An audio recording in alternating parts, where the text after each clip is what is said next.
Hello student, welcome to commerce by Harshita.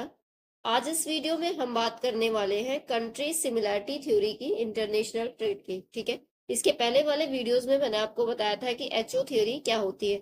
उसके पहले मैंने आपको बताया था कि थ्योरी ऑफ मर्केंटिलिज्म किसे कहते हैं, या फिर आपकी और जो थ्योरीज हमने पढ़ी थी ट्रेडिशनल, वो सारी मैंने एक्सप्लेन की है इस चैनल पे। उसको आप देख लीजिएगा, फिर ये वाली थ्योरी देखने आएगा तो आपका कॉन्सेप्ट और अच्छे से क्लियर होगा। ठीक है। तो चलिए, आज इस वीडियो में हम बात करने वाले हैं कंट्री सिमिलैरिटी थ्योरी की, इंटरनेशनल ट्रेड की।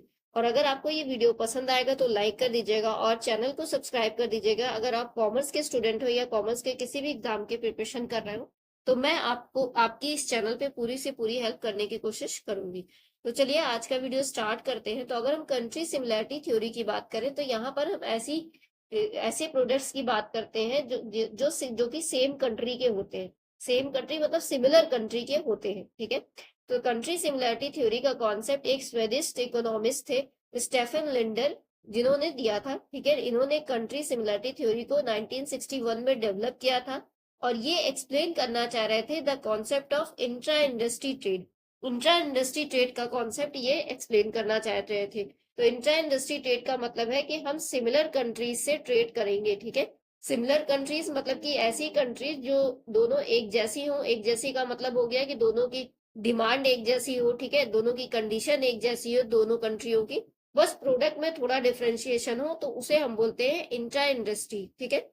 तो Linder's theory propose that consumers in countries that are in a same, तो ऐसे कंज्यूमर्स कंट्रीज के जो कि सेम या सिमिलर स्टेज ऑफ डेवलपमेंट में है, उन्हें सिमिलर प्रेफरेंसेस दिए जाते हैं। ठीक है। तो ये जो हमारी इस कंट्री सिमिलैरिटी थ्योरी है, ये जस्ट अपोजिट है एचओ थ्योरी के, जिसको हम फैक्टर एंडोमेंट थ्योरी भी बोलते हैं। ठीक है। तो फैक्टर एंडोमेंट थ्योरी या हेक्सर ओलिन की थ्योरी क्या कहती है कि हमें ऐसे प्रोडक्ट को बाहर से एक्सपोर्ट करना चाहिए जिसको हम लोकली अवेलेबल फैक्टर से या लोकली अवेलेबल रिसोर्सेज का यूज करके हम बना पाए। ठीक है। या प्रोड्यूस कर पाए। और ऐसे फैक्टर्स को हमें इंपोर्ट करना चाहिए जो हम अपने यहाँ आसानी से, हमारे पास लोकली अवेलेबल रिसोर्सेज नहीं है, हम उसको नहीं बना सकते, तो उसको हमें इंपोर्ट करना चाहिए। ठीक है। तो इसकी जस्ट अपोजिट है कंट्री सिमिलैरिटी थ्योरी, क्योंकि कंट्री सिमिलैरिटी थ्योरी क्या कहती है कि जो सिमिलर कंट्रीज होंगी, जिनकी एक जैसी कंडीशन और डिमांड होगी, उनसे हम ट्रेड करेंगे। ठीक है। चलिए आगे देखते हैं। It is a firm-based theory of international trade that suggests countries with similar characteristics will trade more with each other. तो ऐसी कंट्रीज जिनकी सिमिलर कैरेक्टरिस्टिक्स है, जिनका डिमांड सेम है, ठीक है, जिनकी कंडीशन सेम है, उन्हें ज्यादा से ज्यादा ट्रेड करना चाहिए, ऐसा कहती है आपकी कंट्री सिमिलरिटी थ्योरी।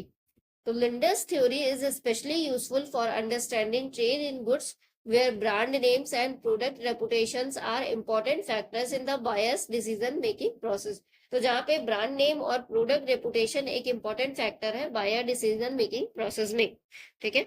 आगे देखते हैं।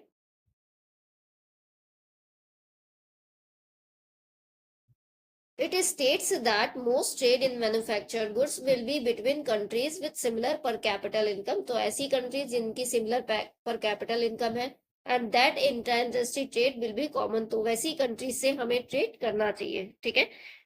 चलिए, तो कंट्री सिमिलरिटी थ्योरी बात करती है कि हमें इंटर इंडस्ट्री ट्रेड करना चाहिए, जबकि एक्सर ओलिन थ्योरी बात करती है कि हमें इंटर इंडस्ट्री ट्रेड करना चाहिए। ठीक है।